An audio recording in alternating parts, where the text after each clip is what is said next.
Hi, everyone. I'm really excited to have you on our webinar today and diving into the topic.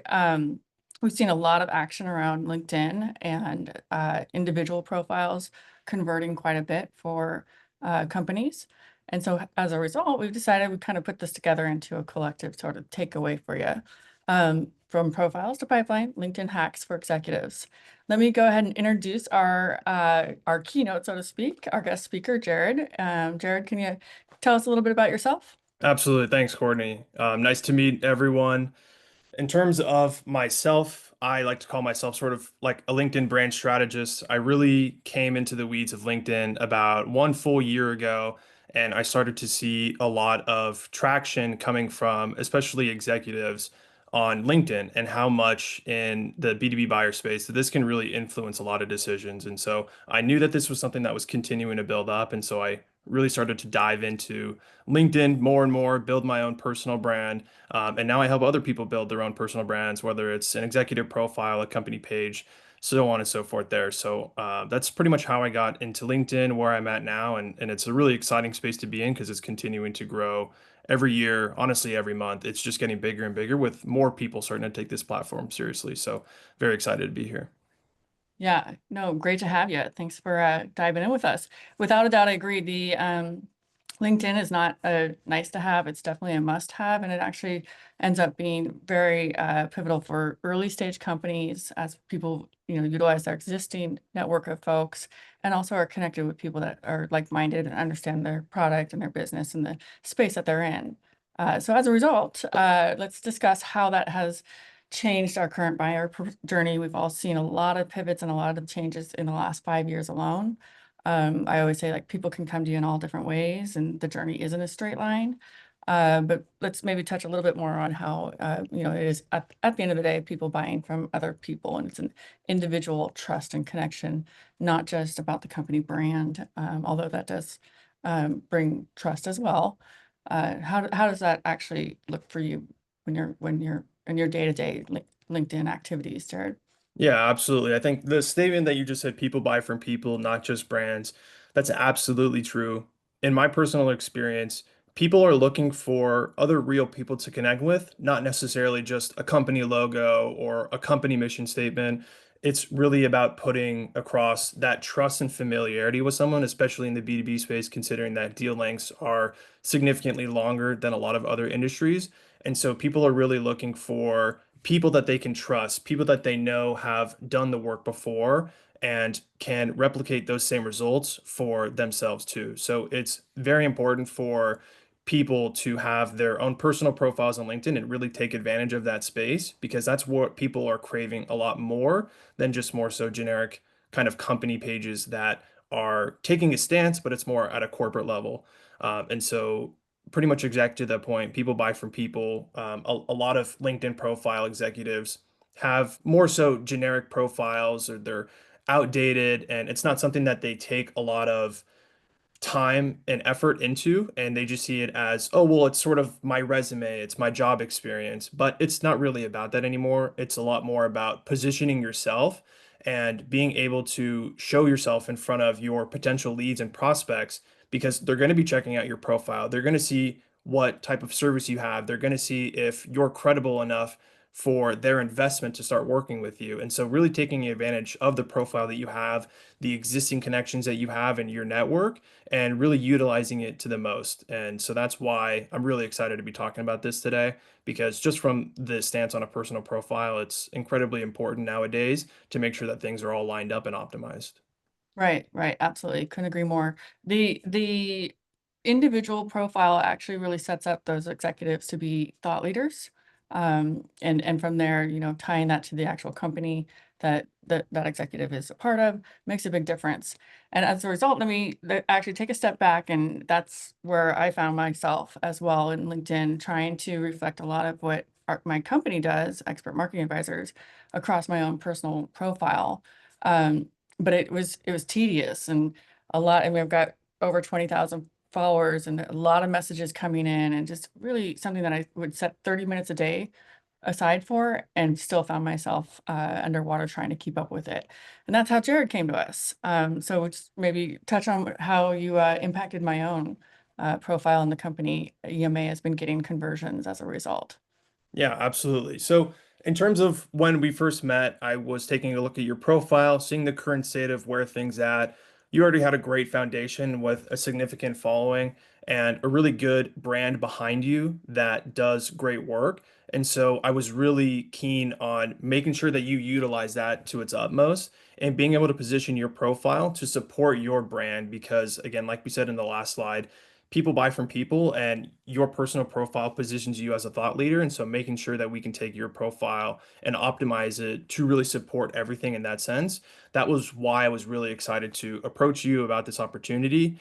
And I'm really happy that we started to work together because we're already seeing great results from that side. So in terms of where your profile was before, you more so had something of more of like a generic sort of brand Right. banner. And you can see in the current one that you have now, it's a lot more clear. It's a lot simpler. You have many different aspects here of like social proof, a call to action, a very clean, simple one line tagline that when people search on your profile or when they find your profile through your content, or if they're just searching you up, they can immediately see within the first 3 seconds who you are, what you do, who you help, and how you help them. And so that's ultimately what you want to have in your profile. And so we've already started to see really good results to start. And you can see down here in one of the data analytics is 1,393 profiles viewed your profile. And this is just within the last 7 days. So significant action already going to your profile.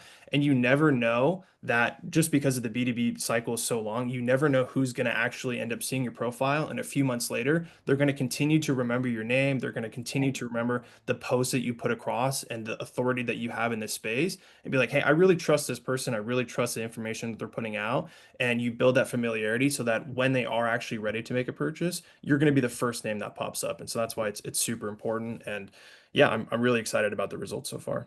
Yeah, absolutely. I mean, one of the big takeaways that I've learned in the last couple of months while Jared's been maintaining my profile for me behind the scenes is being authentic. And I know that sounds a little contradictory in saying, well, hold on, it's not actually even you putting these posts out, but I am actually helping sort of steer them, guide them, answering different questions that Jared might have and really telling some personal stories as well.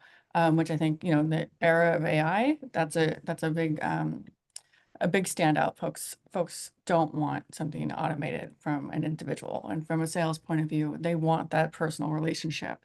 I often get actual text messages and side conversations going as a result of some of these more personal and authentic posts that are taking place.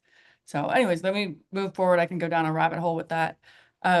Why optimizing executive profiles matter is pretty obvious, but maybe we can talk a little bit more, tying that from my profile and what you're doing across other profiles and what you're seeing.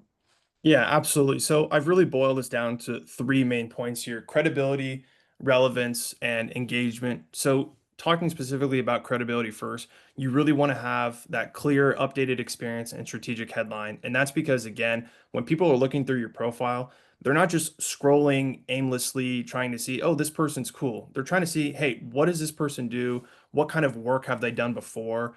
Have they gotten proven results for past clients? And so that's why making sure that this section is absolutely updated with key important information and showing across your value is so important. So that credibility is going to be the main thing that people are looking for when they're looking at your profile. And then relevance as well, right? Messaging aligned with company goals and industries. So you want to make sure that the things that you're talking about, the way that your profile is set up is a reflection of your brand because every action that you take online is a representation of your brand, and people want to associate with people who they are proud to work with, who they want to be like, how they want to improve their results as a part of their own business. And so having your messaging and your branding aligned with your goals and also their own goals too, it's incredibly important. And then lastly, the engagement part of it. Thought leadership, I know, is one of the things that I hear a lot from just talking to different executives about how they want to position themselves as the go-to expert in the space. And so, like I said in a previous slide, how when people are looking for information, they're looking for help in their own business, they want to go to the person that they've seen most frequently and can trust and know that they've gotten proven results before. And so that's why the engagement and positioning yourself as a thought leader and authority is really crucial for executive profile specifically. Again, because it really does increase buyer trust because they've seen you post content. They feel like they know who you are. And so if you really just ask yourself, who would you rather buy from? Sort of a faceless company page that's selling maybe a cool product, or would you rather buy from someone putting themselves out there every single day, sharing valuable knowledge and advice about the specific space that you're in, and even talking about the major pain points that you have, Right. and are able to help overcome those with the solution that they offer? Who would you rather buy, right? Of course, I'm going to go 10 out of 10 times with the person who's actually in the space talking about it every day. So Yeah. that's sort of my three main examples of why an optimized executive profile really does matter, especially nowadays. Absolutely. Yeah, well said. I will say, there's this whole sort of trend around founder-led sales. I think it was a year ago or maybe 2 years ago. It was like, the product marketing and how can we become, more user engagement and stuff. And as we do see the sort of trends in business and go channel with partners, go through the what was it, product gosh, I'm trying to think of an acronym, but which of course, if you get those users on your, that are truly loyal to the product and they've seen the value, that's great for one way of growth. Another, of course, will always fall back on the founder. It's sort of I always say the best salesperson will always be the founder. They know where all the buried bodies are and where the best stories are, and bringing that forward is into LinkedIn and a more of an external uh, piece allows for that founder-led sales to really accelerate. Great. As a result, we always love a big number. 8x minimum as far as engagement on employee shared content versus, again, the faceless company page. Maybe Jared, can you talk to that just briefly? Yeah, one quick example that actually just came up recently was one of the clients was actually talking about whether or not they should post more of a thought leadership style Mhm. blog that they had written on their personal page or their company page. And that keyword right there, thought leader, that's pretty much the main indicator that you know that you should be posting it on your personal page. Because again, when you position yourself as a thought leader,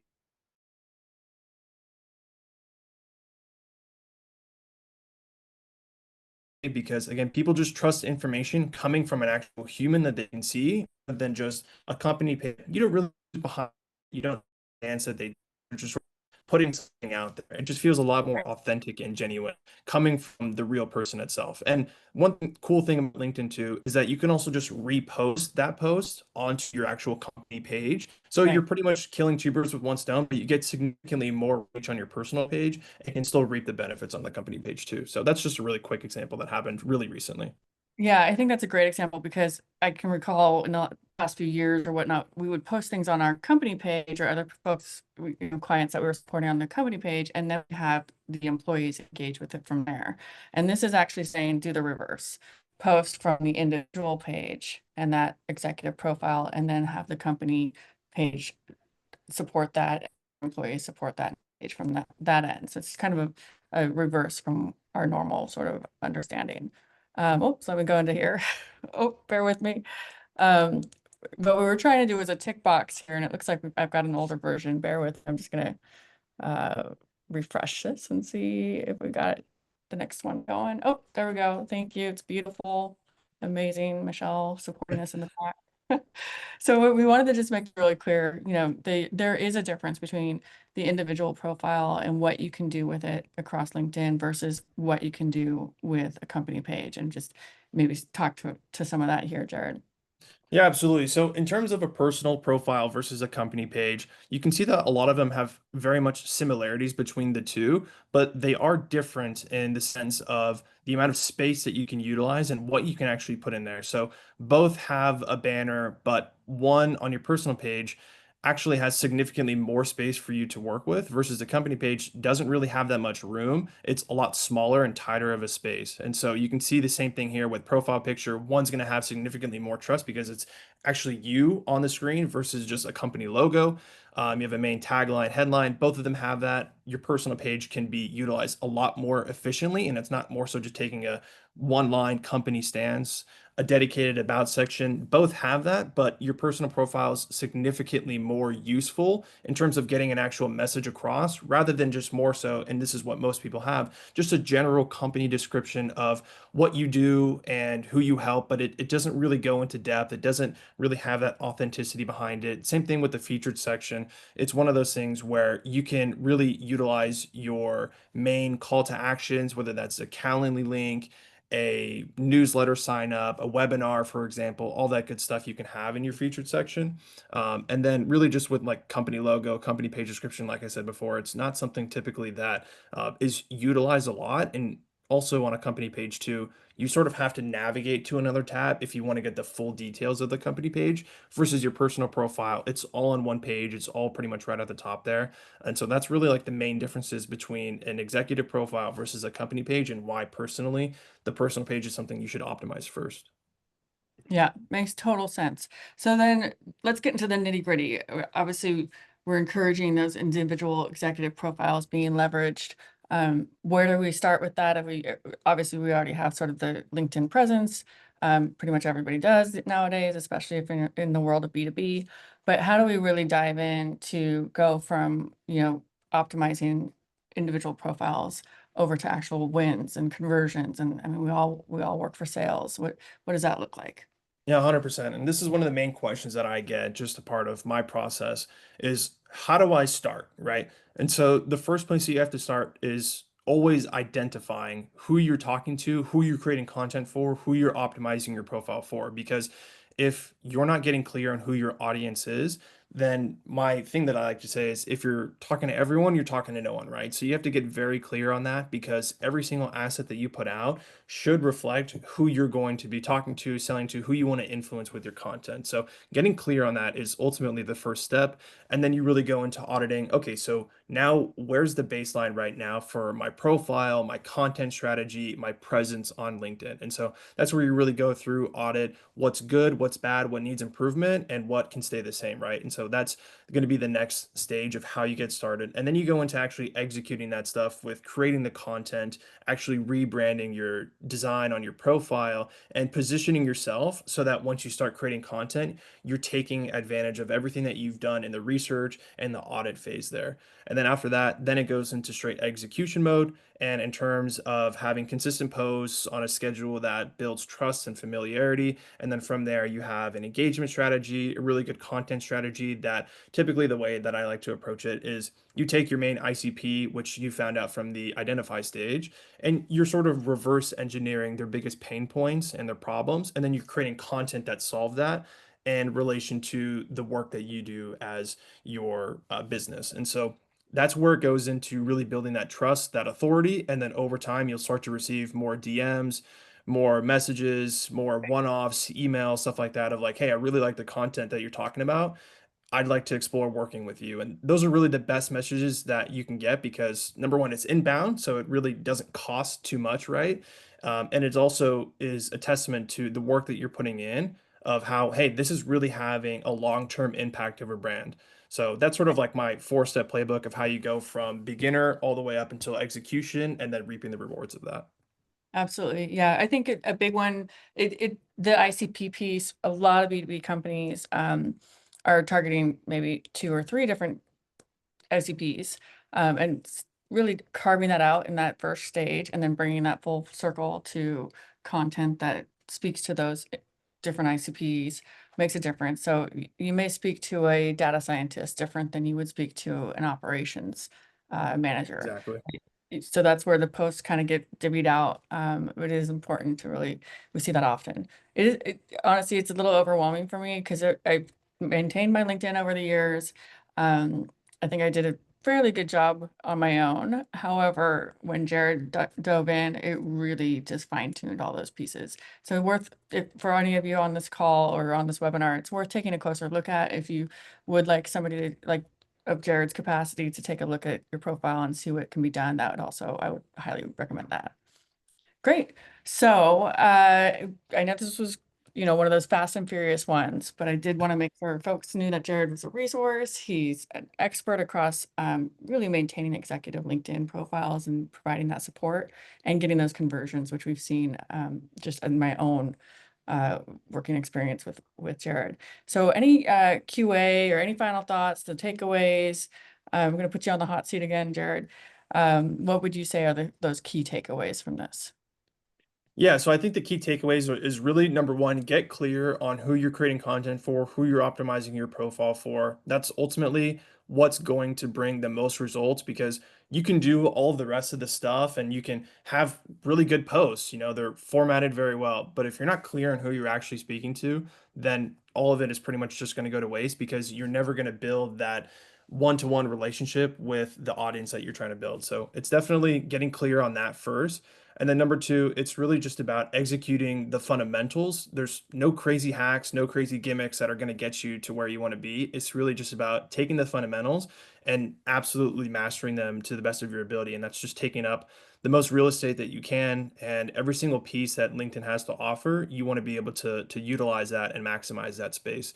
And then really the third thing would just be to stay consistent, right? LinkedIn's not an overnight switch. It's not a typical paid ads where you can turn it on today and see results tomorrow. It's one of those things that is going to take some time to build up.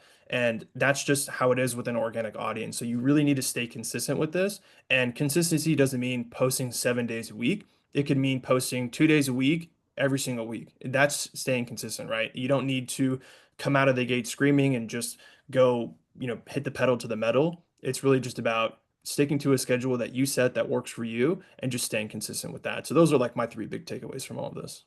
Yeah, no, that's great. Yeah, it definitely seems very digestible.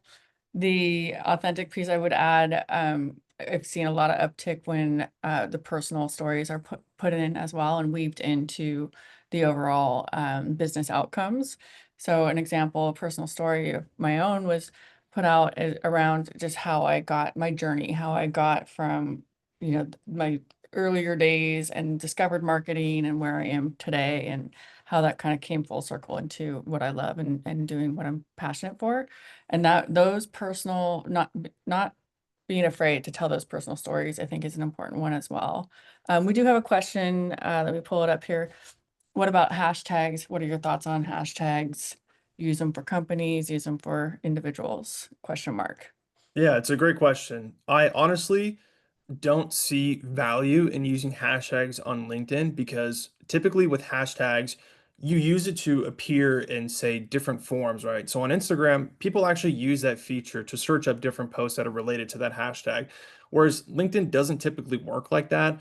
People only put in hashtags to try to increase their reach. But just from the work that I've seen, the other creators that I've talked to, it really doesn't help at all, to be honest. And so it's one of those things where hashtags almost make you look in a way that you're trying to hack or gamify the system. And it's not really typically a good look that you want to have go across your brand. So usually when I get that question, I always say, hey, I'd like to just try to stray away from that. It's not something that you want your brand to be reflected as because it almost in a way looks like you're trying to just farm likes or farm reach and stuff, but you're really just trying to come across as genuine and authentic. And so really just having the value in the post and just keeping it clean, simple, that's really the ultimate thing. So it doesn't really have as much of an impact as many people may think.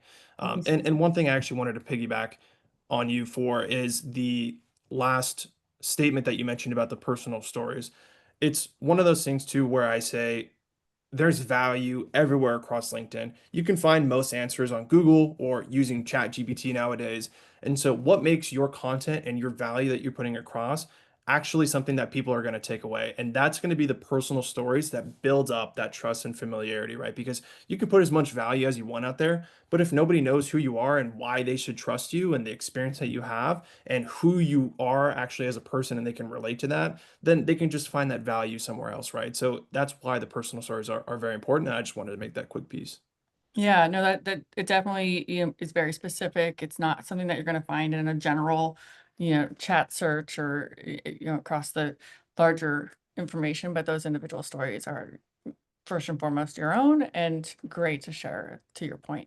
Um, there's a question around LinkedIn groups. What are your thoughts on being a part of different LinkedIn groups and participating in them?